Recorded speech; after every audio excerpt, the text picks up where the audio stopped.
Beyond. B word. Beyond. I start saying beyond like Bjork at a certain point. It sounds like you're saying yawn with a B. Beyond. Anyway. All right, welcome guys. everybody to Podcast Beyond, episode 438. I'm Max Scoville. Joining me, Marty Sleva. I'm Max. Brian Altano. Do we have more episodes than The Simpsons yet? Yeah, we do. I don't care. Not even close. And Andrew Goldfarb. What? Hi. I'm dressed like a little Ellie. You look like a little ice cream. I almost said Eddie. Like You were in your From Neapolitan the Dark sweatshirt. Tower? Yeah, like a weird gender bent Last of Us with Jill and Eddie. Is that Wouldn't be great. a Last of Us hoodie? Yeah, actually it has the Naughty Dog tag in the back and everything. I would love to see a gender bent Last of Us, by the way, Holy that crap. has like a middle-aged woman and a young boy. Yeah. Who also can't I swim. didn't even. Oh wow! I didn't even think of that because you don't look like a girl. But you do look Or like do I? Neapolitan ice cream. Oh, thanks. All like right, ice cream so. Wow, yeah, so welcome to the show. We have a lot of stuff to talk about. On the subject of Naughty Dog, we just got an awesome preview of Uncharted 4 from Terry Schwartz, who's normally part of our entertainment team, and she knocked it out of the park and got a whole bunch of footage and talked to Neil Druckmann. She got some movie scoops. Check out that hot scoops. Check out her written preview. Her video preview is incredible, and there's also a big, solid, like 20-minute gameplay demo. Which understand a lot of people have been like, I don't want to watch this because I want to stay radio silent, which I totally get. I watched probably 3 minutes of it, and it's got Nate driving around in a cool Jeep, and you use a winch to go up hills, and it looks fantastic. What's a winch? A winch is like a pulley. I like it's on a truck. I like doing podcasts with you because every day I learn a weird word that's sort of about Did you know what a winch was? No, man. Really? Yeah, I grew up in Wisconsin. Winchconsin? That seems like a cool place to learn about a winch. Yeah. Where'd you learn about a winch? I didn't. Podcast Beyond, episode 438. All right, well, so the truck has a winch. That's a small pulley at the front of the Jeep. It's like what Dennis Nedry tries to use to pull his Jeep out of the Jurassic Park I call mud that puddle. Jeep ropes. It's not Jeep ropes. That's not what that's called. But thanks for tuning in to this. Agree to disagree. In Australia, they call them Jeep ropes. Okay.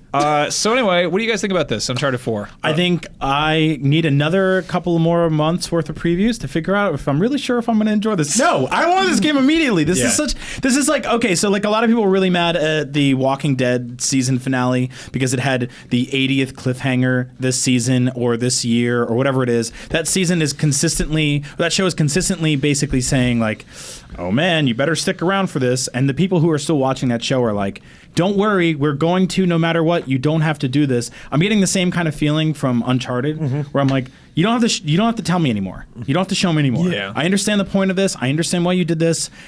Just give me the game. Like we should have actually been playing the game by now, but instead we're getting a preview event. I'm so happy it happened because people got to see new footage. If that's what you want, great. I've played 5 Uncharted games by now. If we count the card one, plus the remasters, the 4th one is going to be great. I want it. Like, I don't need to see anymore. I think it's a safe prediction this will be better than Fight for Fortune. We don't know where it's going to be in the Uncharted Pantheon. Probably above that. Yeah, I'm excited for this. It's weird. It is weird to think about that we would have had it. Although the Uncharted Cinematic Universe, the UCCU. It's funny. Well, we can actually talk about the Cinematic Universe because they talked about the movie thing with Terry. But it's funny thinking about them delaying this because at the time, I know you were annoyed about they delayed it for worldwide, and you were like, well, what if we got it digitally first? Yes. Which I agreed with. But after watching the Dark Souls 3 launch, I'm just happy they delayed it to be worldwide because honestly, like, I think that was such a mess that I'm happy to still just come out and be out and everyone can play it all over the world at the same time in the same format. People changing their region, and you couldn't get multiplayer if you got it early, and it was just But also the entire game being up online before a majority of the Western world could buy it. So there was like 3 weeks of spoilers. Yeah, I watched. I bought The Force Awakens digitally at 9 p.m. last Thursday. And the movie comes out on Blu-ray today, which means that I got a 5.5 day heads up. I don't understand. Which is kind of cool. I don't understand why, but anyway, for Uncharted specifically, I'm happy they did it this way because I think it'll be nice just having it, and not having to worry about like campaign spoilers being all over the place. Okay, so I would say that spoilers for Uncharted is a much bigger concern than for Dark Souls because people, for the most part, understand what Uncharted is actually about. Yeah. Whereas Dark Souls is the hardcore Dark Souls people definitely. Yeah, they're actually people. I'm sorry, hardcore Dark Souls people. Don't get mad at me. Not to actually you, but there are a lot of people right here at IGN who are incredibly sensitive about spoilers. I know. It's a bunch of wussies in this office. Big babies. Literally, I am one of them. That's why they're playing that big baby game, Dark Souls. And I feel like I kind of understand where they're coming from because a lot of it is sort of like bosses. like encounters in that game are such a surprise, and there's so much built on that first moment and that first time you see it. Yeah. Whereas with Uncharted, in a sentence, you could spoil whatever happens at the end of this game. So if this game came out and you couldn't play it for a week, every time you go on Facebook, some jerk would be like, Sully kills Nate, and you'd be like, God damn it, I didn't want to see that. Well, again, Sully kills Nate. I don't know if you guys knew that. I purchased Force Awakens digitally, and when I went to do that on my laptop, there were reviews on the side, and one of them said, spoiler, dies. 5 stars. And then it was like underneath it was like blah blah blah, is this guy's dad, and blah blah blah this, and at the blah blah blah this blah blah blah blah. If you haven't seen the movie by now, like what the hell, get it together. I'm being very generous to you, and I'll probably flippantly spoil something else without thinking about it in a second. But well, Jared Petty's not here, so yeah. But it's right there in the reviews was a spoiler for this thing. So that's where we are in spoiler culture, and I think that like, knowing that this game is called The Thief's End and that what we all think might happen, you do see his butt. You see his butt. Oh my God. You see his butt a lot. The Dark Souls 3 butt glitch is one of my favorite things. Did you guys see this? No. There's a glitch in Dark Souls 3 when certain characters bend over where they have just a bare ass, and it's really funny. It's this conversation feels like right before we got in the room, we were like, we're going to talk about Uncharted as much as possible. And somebody was like, I dare you guys to talk about Dark Souls 3 the entire time, too. And we're like, all right, let's go. So, yeah, I think spoilers are going to be... Oh, my goodness. Yeah, that's a bare ass. Yeah. Is that some very light, pale souls. Yep. Souls of the thighs. Yeah. Sorry, wow. continue. So yeah, if you get this game early, which you probably will because it'll leak or whatever, don't spoil it. Yeah. I know you'll do that. Stop showing pictures of asses. I mean, that's why amazing. Are you showing me but that? It's a weird looking butt. Yeah, and I mean, and speaking of the ending, in Terry's interview with Neil Druckmann, he said that, I mean, he's sort of said what everyone assumed, but he said the ending is going to be divisive and it's going to make a lot of people angry. Really? But I think at this point, it's going to be Nathan Drake's ass. He's going to get in the shower and be like, wow, I sure am Dennis dirty Franzen? from that adventure. And A then lot he's of just butts gonna are be divisive. I mean, They're divided by the butt. Well, they're divided by the butt crack. crack, They're not yeah. divided by the butt. You know what a butt is? Oh, I didn't know I was on a science podcast. I'm sorry. Brian Montano's next album come 2016, Divided by the Butt. What is the butt? Do you guys think he will die? Because it's that funny, when The Dark Knight Rises came out, everyone was expecting Christian Bale's Batman to die at the end. And then I guess, spoilers for The Dark Knight Rises, when he stayed alive, it made people almost angrier than if he had died. Right. And it's a really interesting thing where I don't know what I want from this. Yeah. I don't know what I love He Nathan ends up Drake. at some weird Italian cafe. He looks so confused. I've noticed this thing that I do where I guess it's not that I don't care about stories. It's that I kind of just let them happen, and I kind of I'll be like receptive to them. Mm-hmm. How was that media blackout for 5 days before Force Awakens that you and I went in? So not that. I mean like Other people's stuff. I'll be watching like a movie or something with Jen, and she'll I'll want to get to the end of it before I really think about it too hard, and she'll be like, "What's going on? Is this gonna?" And I'm like, "I don't care." Or like even with games, like I try to kind of get like the top down picture, and she'll ask me about minutia, or she'll I'll be playing The Witcher, and there'll be all these double crosses and stuff, and she'll be like, "Is he bad, or is this what's happening?" I'm like, I don't know. Like I'm kind of I'm sort of. It's not that I'm not paying attention. It's that I'm paying attention to like a much larger kind of. Sure. Like I'm kind of not making any decisions, and like I find it kind of hard to believe that they'll kill Nate, but. Like, I feel like it's kind of too obvious to set it up like that, but at the same time, like, if they do, I'm not going to be mad about it. Like, I'll just be like, oh, like, I care about the presentation more than the concept, basically. I have a feeling they won't kill Nate. No. But they'll kill somebody else that's very important to Nate. And the ending will be... Jeep. Like, again, spoilers, I don't want to spoil anything. Oh, no, the Jeep hung itself from its winch. If you're listening to the show, I'm going to try not to spoil anything here, but we were obviously living in a post Last of Us Naughty Dog world, and a post Amy Hennig Naughty Dog world, where I think their campier side has sort of been moved out of the way in favor of more mature and legitimate and serious narrative. Right? And if you look at the end of The Last of Us, which, again, I will not spoil, very divisive ending. Incredibly divisive ending. That musical number was just a real mess. Full Bollywood. Yeah. Everyone in the game in one... Full frontal Bollywood? No. But there's that scene where you're like, am I playing as a good guy or a bad guy? Like, who am I? Like, where is my morality on the scale of this game? And I have a feeling that's... I don't know if there's that dialogue tree stuff going on in this game, right? And the conversation could be completely moot, or will be completely moot in a few Talking about that months. scene where you have to fight that dog for a rotisserie chicken. Remember that scene where that's a hungry dog, and you're like, I want that rotisserie chicken. You got to just get in there and kick its ass. I don't think you play video games. I think the last one you played was Final Fight. And I'm pretty you sure, got hit by a winch. Pretty sure it's The Last of Us. This is the part where you go and you just fight that dog. No. You got to drop kick it. No, you don't. Poor border. So collie. anyway, my guess is Uncharted 4 ends with a decision of who to save. Wow. I don't think decisions are going to be that. I don't think they're going to be Telltale style where they're that big. I would love to be wrong, though. I think that would be really interesting. David Cage style, where it's kind of the illusion of choice. Do I eat the pizza? Do the sexy dance? Yeah. That's David Cage. That was my David Cage. He sends impression. Sully up to bed without doing his homework. Nate, I want macaroni. Nate, where's my dinner? I want to watch my cartoons, Nate. Daddy's drinking beer in the living room again. So I don't know. I think it's going to be something like that. I don't think it's necessarily. I think all signs point to Nathan Drake dying because that makes perfectly logical sense. But I really don't think that's going to happen. He's a thief. The game's about. I mean, a lot of people think it'll be his brother. It'll be Troy Baker. And then he'll hang up the ascot or whatever. But that's hat is. Again, like The Walking Dead, it's like when they're like, here's Hank. He's a really cool... Oh, man, Hank's gone. Like, no one cares. We never made an attachment to him. Sure. You know, like, I have no connection to Nathan Drake's brother because we've known him for all of 3 trailers. Well, you also haven't played that game yet. It could be very sad. What if the two of you winch together?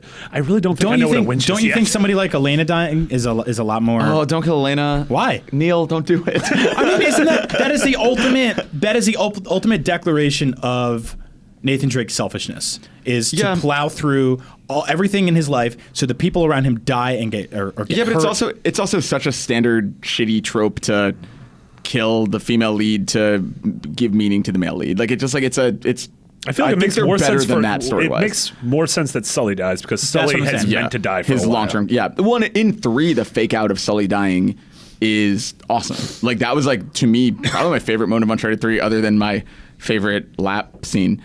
Out of context. Where the dog eats that rotisserie chicken. I love that part.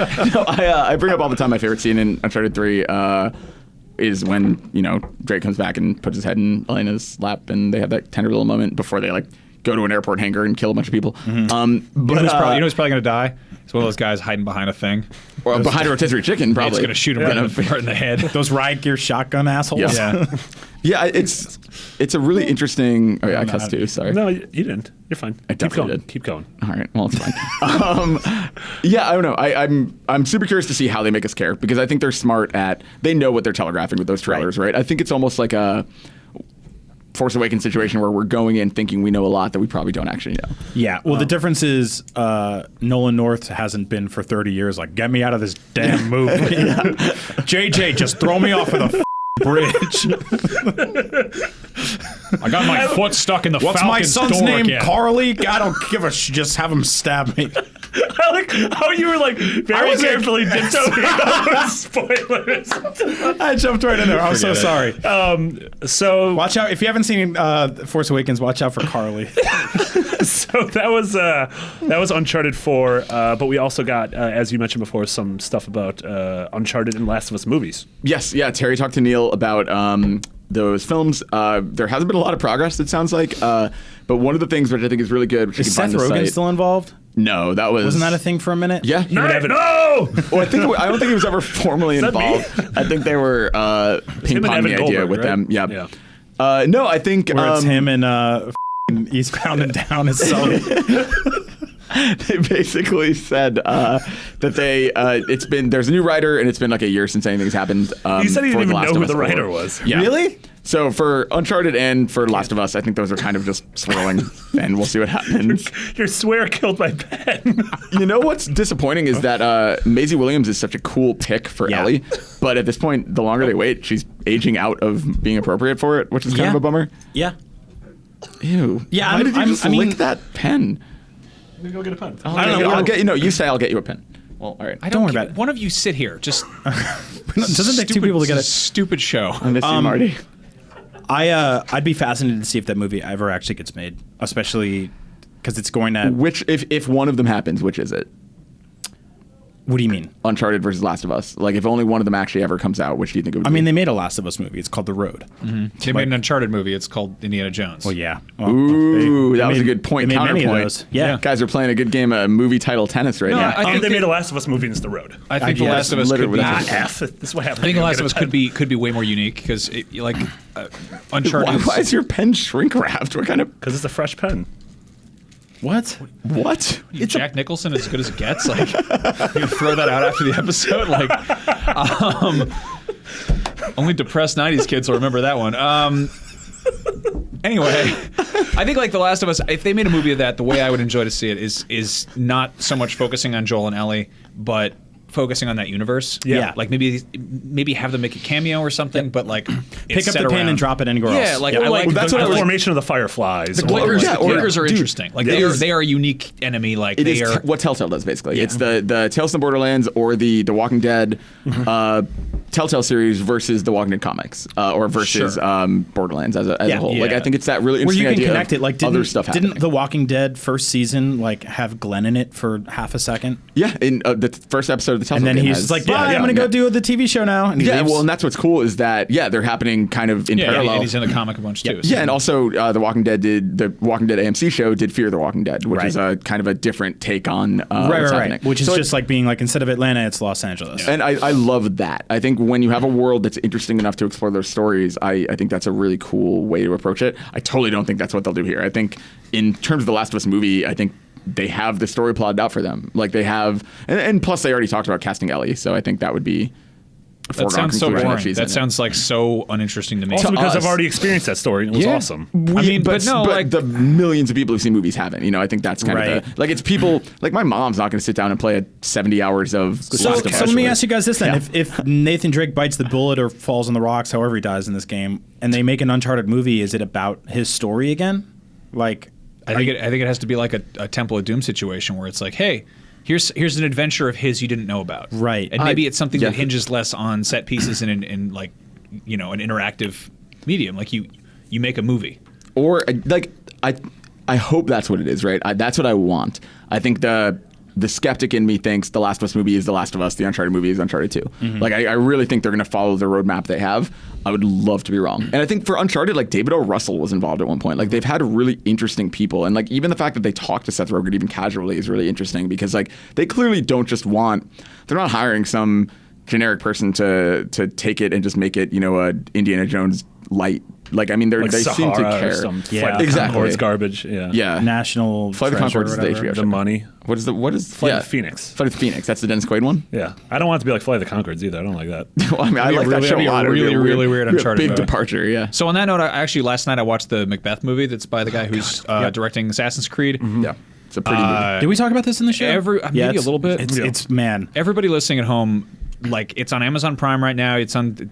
I think Amazon is distributing it. So if you don't have Prime, you could probably rent it on there or whatever. But it's like, holy crap! If the Assassin's Creed movie like looks and is paced half as well as this movie is, like it'll be the best video game movie. Yeah, Marty and I were saying it feels like it's the same cast, same director. It feels like an audition tape for the Assassin's Creed movie. Yeah. It feels like also. So I can do this, and now I'm going to do this. Also, it is Shakespeare, so it's dense as hell. Yeah. And you probably want to put on subtitles and try to figure out what the hell is going on. But also put it on the background and read it and look at it. It's Shakespeare like word for word Shakespeare. Yeah. It's not like the Romeo and Juliet with Leo DiCaprio. But it also, or like the Hamlet where Ethan Hawke is the blockbuster. It also looks like The Witcher or Game of Thrones most of the time. Like it's friggin' gorgeous and the costumes are on point. So I hope that translates. They do a lot of really cool stuff in that film that's sort of like that scene where the bride is fighting like 12 people in that silhouette screen room at the end of Kill Bill, where it's just these like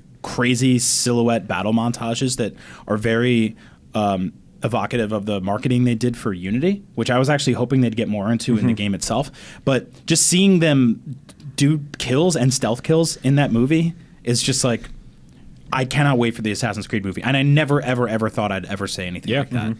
Also, if you like Shakespeare movies, to bring it full circle, Ashley Johnson, who plays Ellie in The Last of Us, is in Joss Whedon's Much Ado About Nothing, which you can watch. And it's probably the most digestible Shakespeare ever made in modern day using Shakespearean language. It's also it's like shot in a house in North Hollywood or something. Yeah, it's really cool. He made it like on his break from the Avengers. Wow. Awesome. All right, so moving on, Final Fantasy 15 had a big ol' announcement from our good pal Greg Miller And Tim Geddes. And yeah, like they kind of dumped a lot there. Like it's coming out September 30th. They put out a demo, which I played, which is platinum awesome. demo. Yeah, the demo's really fun. We keep talking about how, number one, it feels like Kingdom Hearts because you're playing as a kid and you have like squeaky hammer toys and stuff. Yeah, and just in one area, everything's really big. It's almost like an Alice in Wonderland level. Totally, and the whole thing's just very whimsical, but it's mostly like if you want to play what Final Fantasy 15 will feel like, play Episode Duske, which came with Type 0. If you just want to see the tech and appreciate kind of what is under the hood, I think this demo shows you like what that game can do. It's a tutorial. Yeah, that's mostly. Because there are those. If you haven't played the demo, there are these little pads you can step on in the ground that change the time of day or change the weather, and so it's pretty much like you can see what the lighting looks like in this game, or you can see what the particle effects look like in the game. The one major change from Episode Dusky is how your various weapons handle. Now, instead of weapons being assigned to a value in the combo, so in Dusky it was like, the lance is my first weapon, and then after I hit with my lance, it goes to a sword, and then after that, it's a spear. With this, it's just on the D-pad, you map four weapons. Wheel. And so you're jumping really between a heavy weapon and a light weapon and a spear. And the cool thing is it's not even, the magic being in there is what's cool. You can basically like juggle very easily between throwing down meteorite and switching back to your sword. And it's cool because like as you get more spells in the game, if that's how it's going to be in the final game, that's a really cool way to do it. Because that means that you can very easily juggle, like throw something to stun somebody and then switch to your weapon and take them out or whatever. We put up a wiki. Apparently there's a bunch of really secret, like higher end weapons you get in the demo for both. So it's like you play the majority of the time you play as young Noctis, and you have like squeaky weapons and stuff. But you can get better swords. There's these shards you collect, and if you get certain numbers, I think it's 100 and 200, you unlock different colored plates that unlock better stuff. So it's like the silver plates, the gold plates, and the platinum plates get you different things. But then the final boss of the demo, you play as adult Noctis with the weapons from the final game. And if you beat him once and then refight him, you unlock the platinum plates, which are the last level or the last color. And there's a place you can warp to with your sword that has 2, and they give you a hero shield, which is a really cool defensive weapon that lets you block without taking any damage. And then shuriken, which you can throw to take away, just like grind it out basically to take away a bunch of health from the final guy. Yeah. Shuriken, am I saying it wrong? Not a sure you can. Shoryuken. You get a Street Fighter move. I thought the demo was really cool. I think it's super gorgeous. And I think they're doing a smart thing by making it free and sort of letting people get a taste of this before the final 10-year in the making thing comes out on. I'm going to say something bold here. I think that this is going to completely revitalize the Final Fantasy fan base. Yeah, I think that people are going to get. I've seen just sort of anecdotally a bunch of people who are either never really been into the series or completely lapsed, and I think I fall mostly into the latter category there, are rejuvenated by everything about this game. From the announcement, which was incredibly well done, despite the fact that a bunch of the information leaked, to just how fun the demo is. That's really cool to see. I will say one thing though, and Max and I have talked about this whole sort of culture before, but the special collector's edition box set thing that was like $270 that sold out immediately, that is now going for 3 times the price on eBay. For like the whole like special collector's edition culture and stuff like that, like buy the game you want and then buy high-end stuff that you want yourself on the side.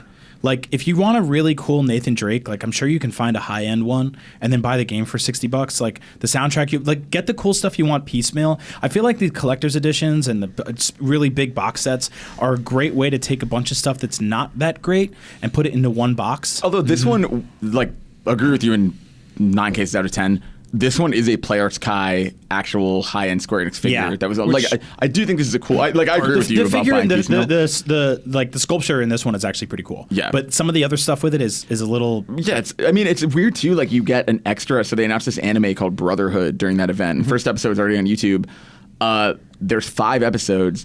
If you buy that collector's edition, you get a 6th episode that won't be on YouTube, which is a really weird. So it's like it'll be on YouTube after 5 minutes. Well, exactly. But it's like in terms of official outlets, it's like episodes 1 through 5 are free. Episode 6 is $269. Like it's just a really weird way to do it. I mean, that's actually annoying for anybody who's like if you took one of my favorite TV shows and you said the 6th episode of the show is hidden in a giant expensive box, I'd be like, no, sorry. Yeah, it'll be interesting. I don't know. Like I feel bad for the super hardcore Final Fantasy fans who just weren't fast enough or their internet wasn't good or whatever. Yeah, that they sucks. were out that night. Because, like, God, if there's like a Persona 5 special edition like that I missed out on, I would lose my mind, and I probably would spend like $500 on eBay, and that sucks because it shouldn't have to be that way. Yeah, and, but that's the position they put you in. Because a lot of people buy it to scalp, which is annoying. And along with the Brotherhood anime, they announced a full-length CG movie called Kingsglaive, which is a prequel story to, or sort of a concurrent. It's a story about what's happening back home while with King Noctis is Regis on and his. Luna. Yeah. And they announced some of the voice casts, and it's Aaron Paul from Breaking Bad, and then Lena Headey and Sean Bean from Game of Thrones, which is awesome. Yeah. Side note, but I came up with this theory the other day that everything Aaron Paul has done since Breaking Bad is him basically in witness protection from all the stuff that happened to him on Breaking Bad. So when he leaves that show and he takes a different name every 6 months when he starts a new project, like that's just witness protection. He's still Jesse. He's still running away from Street racing, bitch.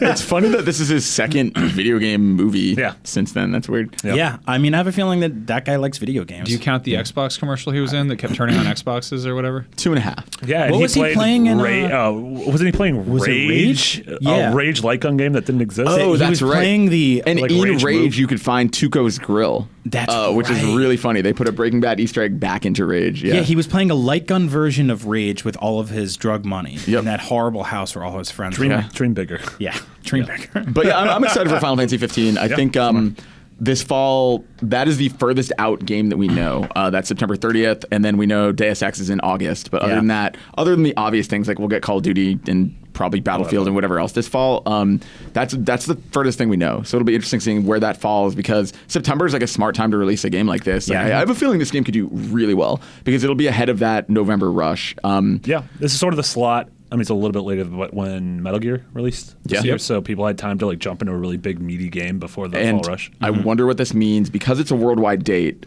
I wonder what this means for Persona 5, because I think the hype around Final Fantasy 15, if I was Atlas, I'd be like, well, we don't want to be anywhere near that. They have nearly the marketing budget that Final Fantasy does. They're not gonna have this global event where they're advertising in Australia. And totally. I think like if they're smart, they'll be out first. Or what I guess they would do would be a staggered be out summer in Japan like they keep saying, but maybe they wait until spring in the US. I've always found Atlas completely fascinating as a publisher because they are just successful enough to keep funding the next project based off this very strong core demographic of people that know where to find it. You don't see commercials for their stuff for the most part. You don't see giant spreads and whatever 3 video game magazines are and left. that's why Persona is so weird for them, because Persona, especially in Japan, is so big. Yeah. Like, they just announced another musical, and they have, like, Persona 3 still has movies coming out every 3 months. Yeah, you can't like, keep up with it. And it's, like, fascinating to me because this is their cash cow, which is why I would imagine they have to be very careful with how they plan it around Final Fantasy, because especially if this is, and I agree with you, if this is the Final Fantasy that brings back the core Final Fantasy fans, like, that's scary to all the other JRPGs. I think that will completely galvanize Persona fans in the same way that Skyrim coming out didn't scare off like Dark Souls players. Yeah, sure, that's true too. I think it's like winner Dark Souls. Isn't it so odd that that video games are where movies are and where everything else is, that's actually a legitimate concern, that it's not just like that they are just another giant, massive, well-respected art form that you have to time your art. Like you can't. If I work on a game for 3 years, and I look at Tomb Raider, right? Like that game is incredible, and they just put it out on the worst day of last year, and that's going to happen to a bunch of games this year. They're going to be sent out to die on the same day as far bigger games because somebody somewhere was like, "We'll be fine." You could put it the same day as Call of Duty. Yeah, there's so many weird cases of that. Like Alan Wake came out on the same day as Red Dead. Like what? And Tomb Raider coming out on the same day as Fallout was really rough. That's and it's a shame because Rise of the Tomb Raider I voted for Game of the Year last year. I love that game, but there was, I think Mega 64 like years ago did this video about, it was the same day a Call of Duty game came out, and they were all calling up this GameStop being like, "Do you have that big new shooter out this week?" And they're like, "Call of Duty," and they're like, "No. It's like Doc blah blah blah's field shooter," and it was like this terrible like. Didn't you do a feature about all the games? You did a feature like 2 or 3 years ago, I think. It was every game coming out in the same day as like Black Ops 2 or whatever. That's right. We picked the biggest games of the year and the games that were going head to head with them, and it was like fascinating once you actually drill down into release date calendars to be like, that's when you're putting this out, really? Yeah, that's what we're doing. I guess it doesn't matter to you. Yeah. I mean, what was it? God, what came out? Was it Sisters that came out the same day as Force Awakens? Oh yeah, the Tina Fey. Yeah. Yeah, I mean, it actually did surprisingly well. Like, Sisters, like the box office kind of got lifted all around. Well, that's what happens with those things. It's weird. People go for 2 movies or one's sold out and they see another. I remember specifically like Alvin and Chipmunks. That was it. Yeah, Tarantino Yeah, that's right. was like Tarantino got totally screwed by Force Awakens because they tried to put Hateful Eight. They pushed it out of as many theaters as possible to leave room for Force Awakens, and he was like, "I will never work with Disney again." Like, I mean, this. Oh, I'm sure they're very upset about that. I know they were calling him all the time. They wanted him to do that weird Fox and the Hound reboot where the fox calls the hound the N-word. Actually, and I the hound learned kills a the weird piece of fox. trivia. Tarantino was originally hired to write the American translation of Princess Mononoke. When I don't know if that was Disney re-releasing. I think it was Buena Vista or something. But Interesting. He was like, this isn't really my wheelhouse. And so he called up Neil Gaiman and was like, hey, can you tackle this? So Neil Gaiman did the the localization for awesome. Princess Mononoke. Wow. Yeah. But imagine That's so like weird. Tarantino doing Miyazaki. That would be really bizarre. Someday. Yo, Kiki, where's my bread? Or that bread 45 minutes ago. Speaking of big changes to established franchises, Wow. crushed it. That was actually really good. Thanks, man. So Lots of God of Wars. There have been 3 official title God of Wars, Yep. and then of course Ascension, which is a prequel. Some concept art leaked this week that, if it's real, is a change of setting and I guess probably main character for God of War. Is it Goddess of War? Yeah. No, what we it wanted. is not again. No, it appears to be in Norse mythology, and it kind of looks like Kratos, but also kind of doesn't. It could look like a bearded Kratos with an axe. Yeah. It's really interesting. But I mean, yeah, it would be really cool if it was not the Greek gods. If you're getting kind of a different look at like Loki and Thor and things like that. Yeah. That not the MCU ones, obviously, but like the kind of more traditional mythology. Could be cool. Yeah. I'd be down for a change of pace for that series. Yeah, and Yeah, I think it needs it. And I feel like God of War traditionally has been such a. I mean, the games have been, absolutely gorgeous. But when I think of those games, I think of gray, and I think of brown, and I think of blood, and I think of red. I don't think Yeah. of colors, like a ton of colors. I don't think of lush environments. Whereas it was- what we were seeing in these concept arts were like the Bifrost and the Yggdrasil, which is like the Tree of Life, and like this stuff that's like this amazingly vast color palette, which seems like a cool place to do violent things in. Which is awesome, right? Because I think that's like that franchise is so fantastic at set pieces, but it is a product of that era of that sepia tone, brown, gray. Yeah, sure. Which Resistance, Yeah. Killzone, like all this Yeah, stuff. that's sort of just the- grunge, like wet. That just like wet toilet texture. So I'm just in terms of like art direction, not so much like color palette, but like Kratos is also very much a byproduct of like late '90s comics. I Yeah, feel like totally. Like, I that mean, kind of that. with those chains. He's I like compare Spawn. him to like the lead singer of Disturbed. Like he's got like a little soul patch thing going Yeah. on. Like he's very like tribal tattoo aggro, which some people are into. But I feel like we're at a point where we're like post Destiny here. Side Yeah. note: did you guys know that Negan, that character they just introduced on Walking Dead, who's from the comics, was based on Henry Rollins? Makes sense. Weird. Makes so a lot weird. of sense. Yeah. Yeah, I like the idea of just people making comics based on '90s rock. Yeah. That's really cool. Like, I mean, I'd be really curious to see, like, does this mean it'll take, like, a more fantasy approach, Like, we don't have a ton of Viking games. There's, like, what is it? Lost Vikings. Almost Human? Or what is it? Was it not? Too Human. Too Human, that's it. It was Almost Human. Being Human, Almost Human, Too Human. Yeah, and I mean that was like Cyborg Viking. Yeah, and Yeah. that tried to handle Norse mythology, and it's like, I mean, I don't know, Norse mythology with the Thor movies, as light as they touch on that, like Thor is now a household name. Yeah. And so I could totally imagine It's a weird like household. It's a very weird household, but I could legitimately imagine this game opens with Kratos killing Thor and taking the Mjolnir hammer, and that's your weapon for the game. So you That'd don't be have cool. those Yeah. blades That'd be anymore, awesome. but you Yeah. have this hammer. So cool. Just new mechanics built around a hammer and stuff. Yeah, totally. And yeah, I understand some people still want to see the same sort of Greco-Roman mythology just because. Go to your local museum. Go also do that. Yeah. There's Just also because like we don't it's been need a- an end to the Zeus story. We don't need No. that stuff's been hit on so many times that it's like. Even if it is Kratos, I would almost prefer if it's just not Kratos personally. sure. But if Can it they just is make going to an be Odyssey Kratos, game, like, please? yeah, seriously. That'd be so awesome. How, man, It that'd took be really 60 years. That would be like no one would ever complain about that game being too short. Yeah. That book is It's No, in the 30 real years time. Can we get an long. Oh Brother Where Art Thou game? good. Really good. That's Open awesome. world Oh Brother Where Art Thou. I really like that. Sounds amazing. Yeah, so that's cool. I'm like, we've made our views on God of War kind of transparent on the show. I'm not crazy about Kratos as a character, but like I'm open to new directions. Totally. Yeah. Yeah. Hope he doesn't kill that elephant again. That was very sad. Yeah, that was Oh, but gross. Panamusk did some really good cartoons about it. If you've never seen those, they're wonderful. Is the elephant all Panamus right? is awesome. Another thing that popped up on PSN recently was there was a beta for Doom multiplayer. Right. This was a closed beta. I think it was for people who like bought Wolfenstein or pre-ordered Wolfenstein or something. 10,000 years ago. Yeah, right. Back when the PlayStation 4 first came out. Yeah. So I jumped on this. I'm not really a huge multiplayer guy, but I've been playing a ton of Battlefront lately, and I grew up playing Doom, which I know it's got a multiplayer side to it, but on consoles it's like kind of. That's always sort of been single player first, you know? Yeah. Like Doom 64. Even on PC, that's the way I played it. Yeah, that's what people are into. So, like, them kind of leading with, it's the same deal with, like, Uncharted, where, like, if you put the multiplayer side first, obviously they're kind of stress testing servers and everything and seeing what people make of things, but it's not really the reason people get involved anyway. So I hopped in there. Definitely some of the fastest, like, multiplayer shooter it feels proper, like Quakey, Unreal, mid to late school, 90s arcade. Yeah. What's weird though is like some of it, like it's as far as it feeling like kind of crunchy like Doom. It's not quite there. Like you don't have regenerative health. You run around picking up items and stuff, and you get a shotgun, which is pretty cool. You can shoot people with it. That's gonna be very interesting. Guns work, like a modern first-person shooter that doesn't have regenerative health. Yeah. I'm wondering how people. If you. Only 90s kids will remember this. Basically, Yeah. If you grew up playing games like that, then yeah. But that's interesting. If Halo wasn't your first shooter, yeah. It feels like skating on butter. It's pretty fun. And I was playing with a controller too, which is like it's not really like that's not. I imagine they've been balancing it pretty tightly with this kind of stuff. I think GoldenEye was the last multiplayer game that you had to pick up body armor that I just like actually really got into in terms of first person games. Not a lot of shooters are like that anymore. No, absolutely not. Yeah.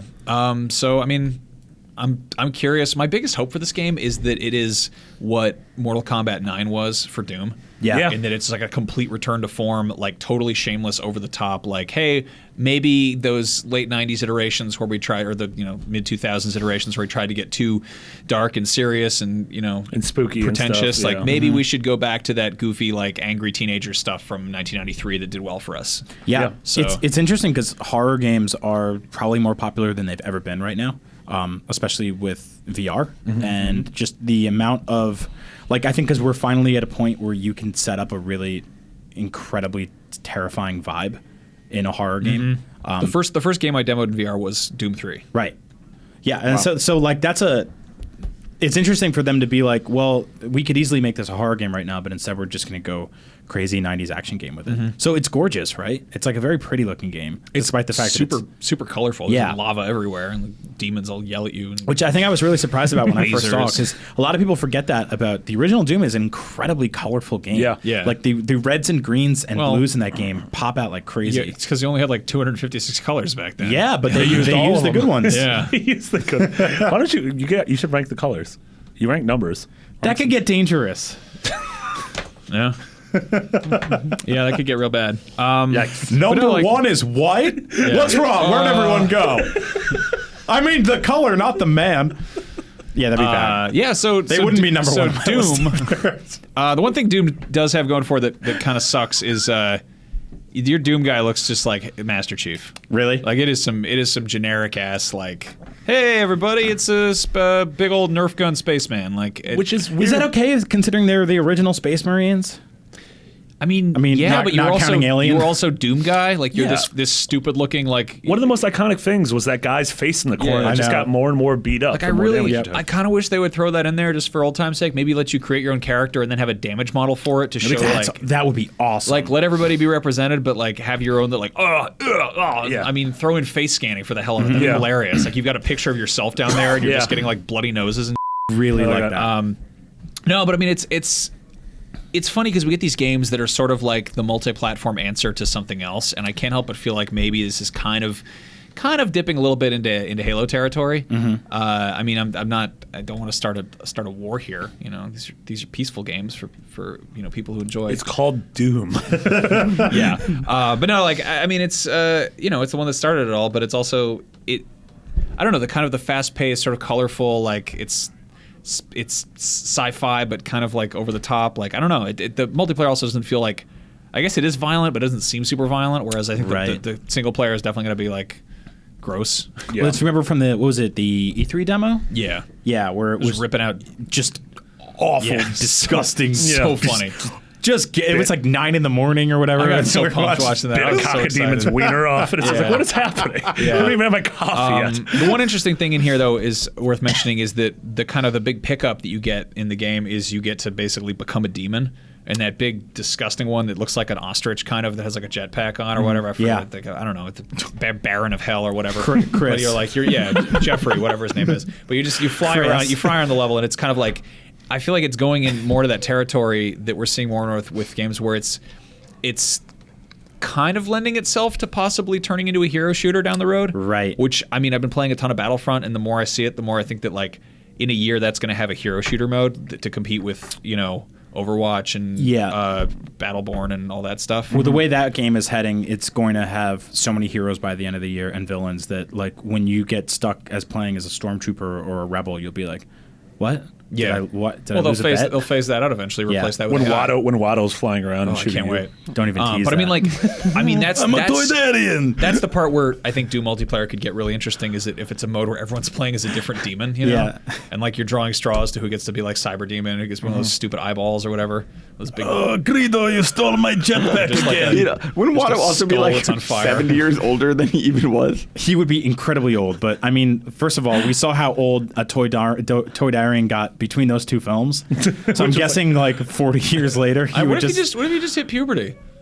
Like he just got a little beard. He's like, hey, Annie, I bought this hat because I'm 13.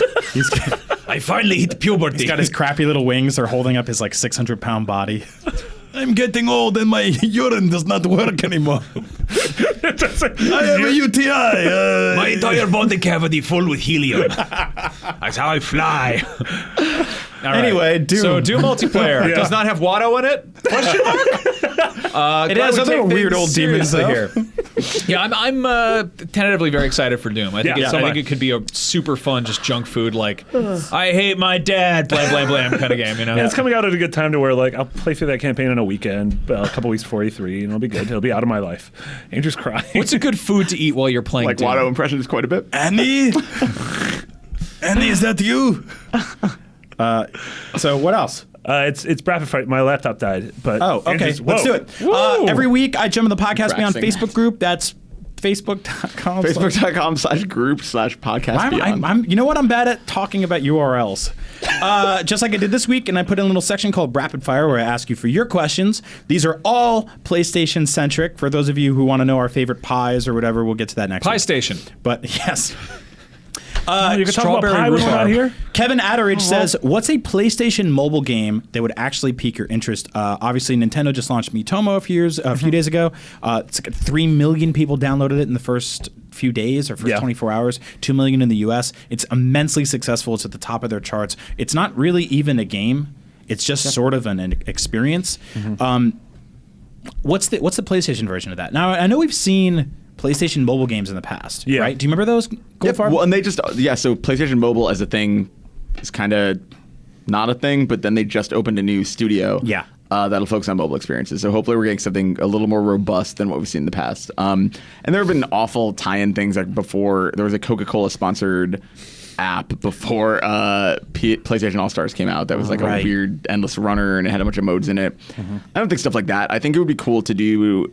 Miitomo's really smart. Even a companion thing, like if they do make another Little Big Planet or maybe Dreams or something like that, where you can like essentially just, you can't play the game from it, but maybe you could have like a companion you can scroll through, or you can start creating something and export it into Dreams, or you can look through the catalog of kind of renders of the things that you already have as part of your Dreams So that's catalog. more of like a companion app type of scenario. Yeah. One of the things I really like that Miitomo's doing is that they give you points every single day for just menial actions. Yeah. And you can exchange those points on My Nintendo for games or themes. So you can get a 3DS theme of like Super Mario that's like My Nintendo theme number 1, Mario. My Nintendo theme number 2, Donkey Kong. Or theoretically in the future, like Club Nintendo physical goods. Sure. Yeah. I would love if Sony did something like that for themes for PS4. Like, that'd be cool. They sell so many of those things, and a lot of them are really junky. So Little Big Planet's a good option because it is like that's cute. It's kind of the Miitomo answer. What about PlayStation Home? With that, bring that back in some sense. They have all those assets, right? And then have it tied to like your PlayStation app, and then everything's already tied with Facebook already. So it can even be more simple. So Microsoft a few years back released a game on iOS called Wordament. and you could earn achievements. Like, you earned actual achievements that tied into your achievement profile and counted the same way any game would. I would love to see Sony do something simple, the kind of thing you would play on iOS but earn trophies for it, like have it tie into that ecosystem. Yeah, but even sort of zoomed out from that, I think there are certain series, older series and simpler series that would work. I think Crash Bandicoot is an infinite runner. Crash Bandicoot, Patapon. totally. Yeah, Patapon, Luminos, Patapon's really smart. Parappa the Rapper, like all these games. Luminous would be great. Yeah. All these games could totally work. I So would there love is something an like, iOS Luminous, but it's really? not great. Oh, really? Yeah. I didn't know that. I would love something in the sound shapes realm. Yeah, oh my God. Possibly Yeah. even because I think that's a cool place to, like, if you look at Mario Maker, that's a cool place to sort of design levels. Like a touchscreen is a great idea for level design. Yeah.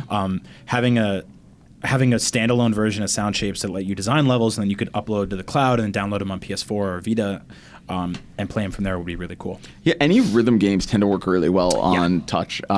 Parappa? Parappa or Patapon would be awesome. And then, like, because even Square put Theater Rhythm, the DS game, onto iOS, totally and works well. it's perfect. Yeah.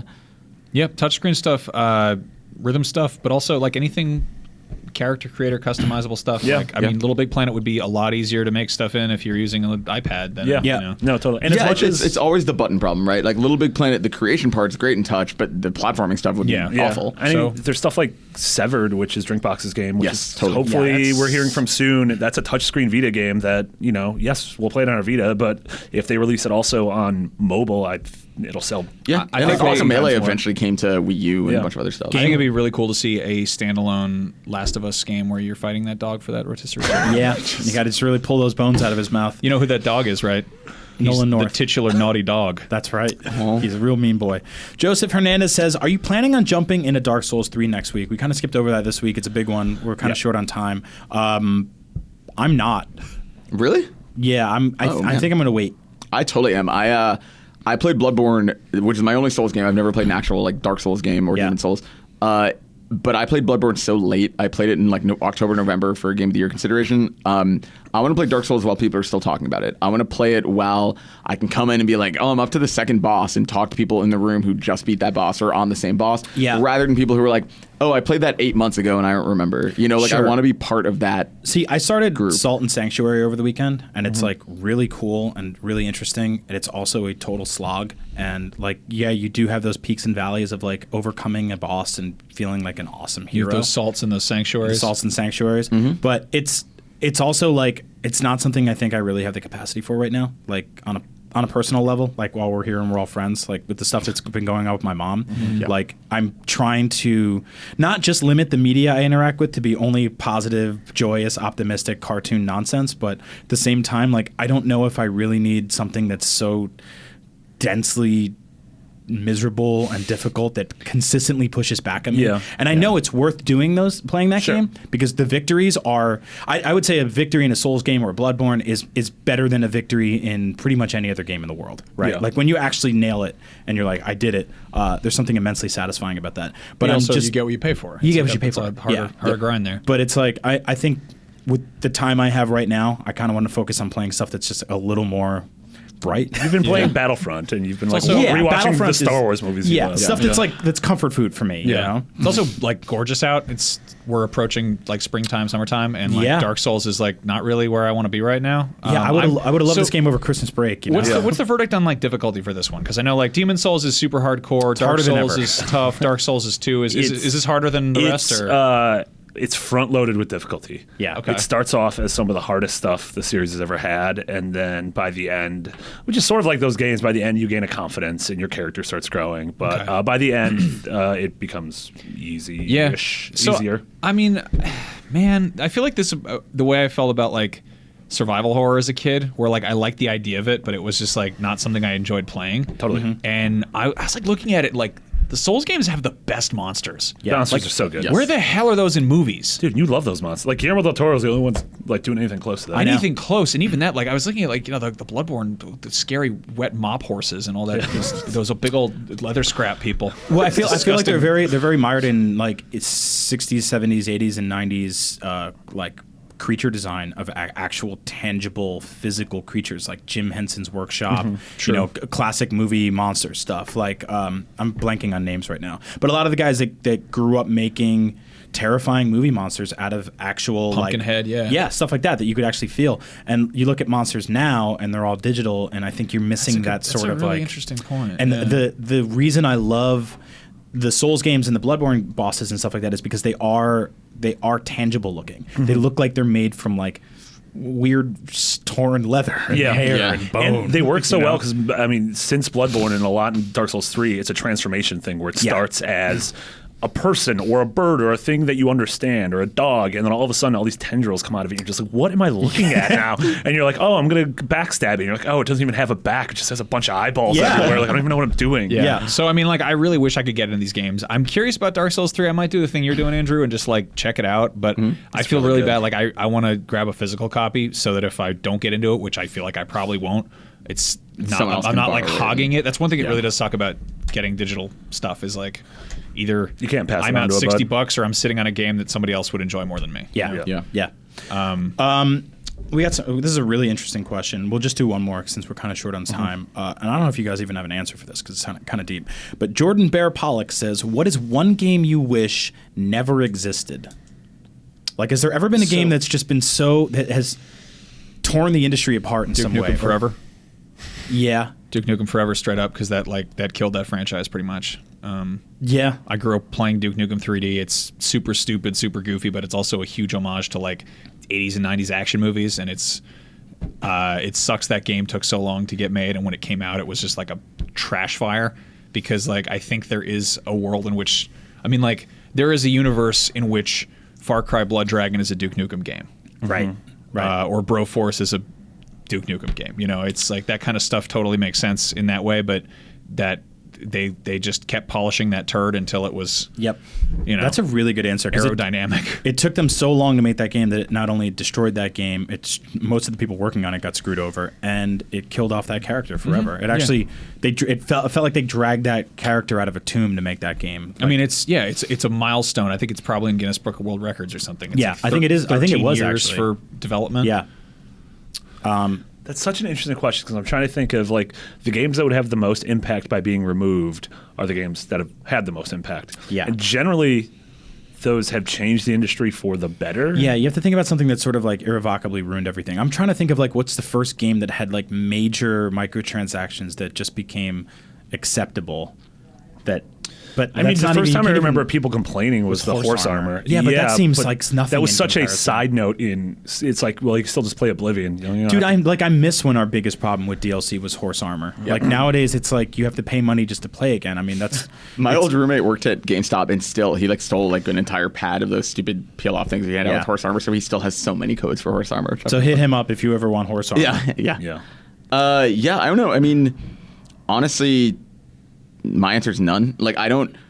Even the worst movies, even things that are hateful and awful, like in some way, like they exist as something we can rally against or as something we can learn from or whatever. Like, I think like things like that stupid game Hatred or whatever, it's like not a game that anyone should play and not a game that I want out there. But it's like by that game existing, it almost lets you be like, okay, like here's what not to do. Like, well, it's like when they put the smashed up car on the front lawn of a high school. Yeah, I mean, they're like, this could happen.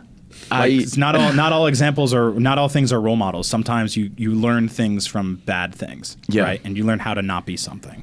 Yeah. I don't know if like this isn't necessarily an answer because I think what it did was important, but Wii Sports, in terms of what, or at least what the Wii did to the Nintendo that I grew up with, that selfish Marty still wants. Ooh, yeah. I mean, like, and that it's a like, different question. That's a really good one. Two different questions are.